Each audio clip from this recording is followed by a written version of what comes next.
Hello guys, welcome back to Trading for Beginners, and in this video I am going to talk about how can you edit your existing price alert into your Bitget. So without any further ado, let's dive right into this exciting video.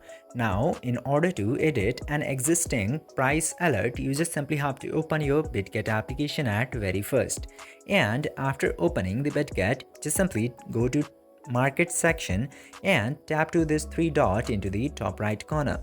After tapping into there, you will get this option of price alert. Tap into that and you will get to see all of the current alerts that you have into this section.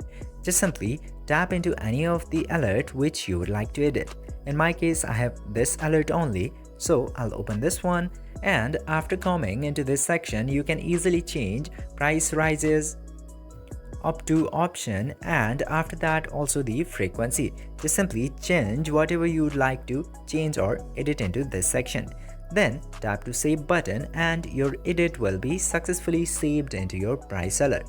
This way you can easily change or edit any of the existing price alert into Bitget. I hope this video was informative for you. If yes, don't forget to like, share and subscribe to the channel to never miss another update. Thank you for watching this video.